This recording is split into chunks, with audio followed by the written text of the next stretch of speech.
আমার ইউটিউব চ্যানেলে তোমাদের সবাইকে স্বাগত। আজকে আমি আবার একটা টপিক নিয়ে এসেছি।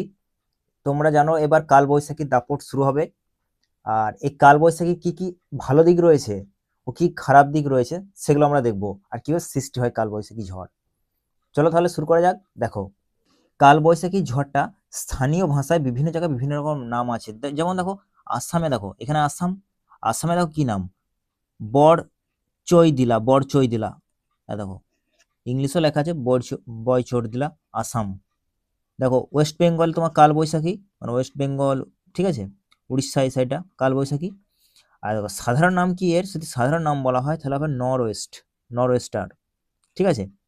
এগুলি মূলত পূর্ব এবং উত্তর পূর্ব ভারতে প্রাক মৌসুমি বা প্রি মনসুন যাকে বলা হয় ঋতুতে সৃষ্ট হওয়া ভয়ানক ঝড়, ঠিক আছে। প্রি মনসুন মানে মনসুন আসার আগে যে ঝড় ঝঞ্ঝার সৃষ্টি হয় সেটাই হচ্ছে নর ওয়েস্টার, ঠিক আছে। এর সাধারণ নাম নর ওয়েস্টার, কিন্তু বিভিন্ন জায়গায় বিভিন্ন রকম নাম। আমাদের যে ওয়েস্ট বেঙ্গলে যেমন কালবৈশাখী, আসামে সেরকম হচ্ছে বরচৈদিলা। কিভাবে উৎপত্তি হয় দেখো, প্রচন্ড তাপ ও নিম্নচাপ। দেখো এটা দেখো ছোটনাগপুর মালভূমি, ঠিক আছে। দেখো যখন ছোটনাগপুর মালভূমি কি হয়, প্রচন্ড গরম হয়ে ওঠে, তখন সেখানে একটি গভীর নিম্নচাপের সৃষ্টি হয়, লো প্রেসার এরিয়ার সৃষ্টি হয়। এই চরম উত্তাপের আসন্ন ঝড়ের মূল চালিকা শক্তি হিসেবে কাজ করে। এই ছোটনাগপুর মালভূমিতে কি হয়, প্রচন্ড গরম হয়ে ছোটনাগপুর মালভূমিটা এইটা, এর ফলে কি হয় তোমার এখানে লো প্রেসারের সৃষ্টি হয়, ঠিক আছে। দেখো 2 নম্বর দেখো,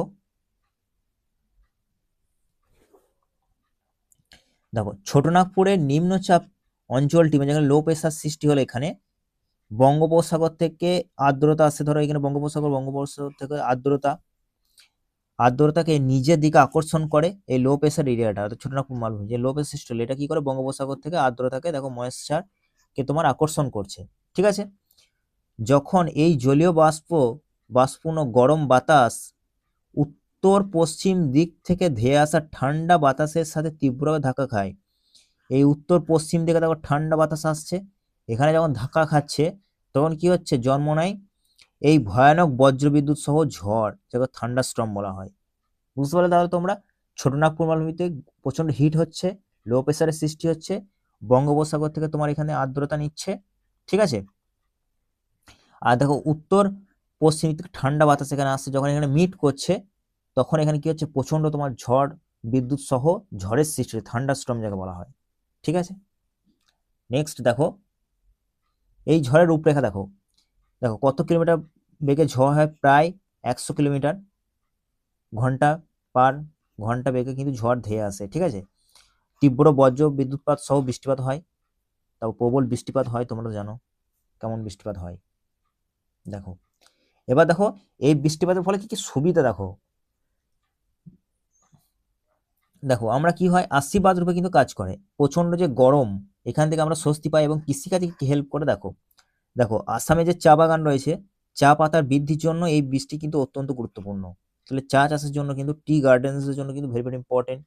তারপর দেখো উড়িষ্যায় যে ধানের জমি রয়েছে, ধান জমি, ধান চাষের জন্য কিন্তু এই প্রাক মৌসুমী বৃষ্টিপাত কিন্তু অপরিহার্য, তাহলে ধান চাষের জন্য কিন্তু গুরুত্বপূর্ণ। এছাড়া দেখো দক্ষিণ ভারতের যে সাউথ ইন্ডিয়াতে যে আম পাকাতে, সেই সময় কিন্তু এই বৃষ্টিপাতটা ভেরি ভেরি ইম্পর্টেন্ট, গুরুত্ব ভূমিকা পালন করে থাকে। তাহলে দেখো সবশেষে আমরা কি বলতে পারি, যে ধ্বংসের আড়ালে কিন্তু জীবনের স্পন্দন, এখানে হেডিংটা রয়েছে ধ্বংসের আড়ালে জীবনের স্পন্দন। ক্ষয়ক্ষতি হয় ঝড়ঝঞ্ঝা হলে, কিন্তু এর ভালো ভালো দিকগুলো রয়েছে, ঠিক আছে। ভারতে প্রাক মৌসুমী কৃষি চক্র, এই বৃষ্টিপাত যদি না হয় তাহলে কিন্তু ব্যাঘাত ঘটবে, তাই একটা অপরিহার্য ভূমিকা পালন করে থাকে। এই ছিল আজকে আমাদের কালবৈশাখীর উপর একটা ছোট্ট ক্লাস। কেমন লাগলো তোমরা কমেন্ট করে জানিও, আর এই ধরনের ইন্টারেস্টিং ভিডিও পাওয়ার জন্য অবশ্যই আমার চ্যানেলটিকে সাবস্ক্রাইব করে পাশে থেকো। দেখা হবে নেক্সট একটা অন্য কোনো টপিকের উপর।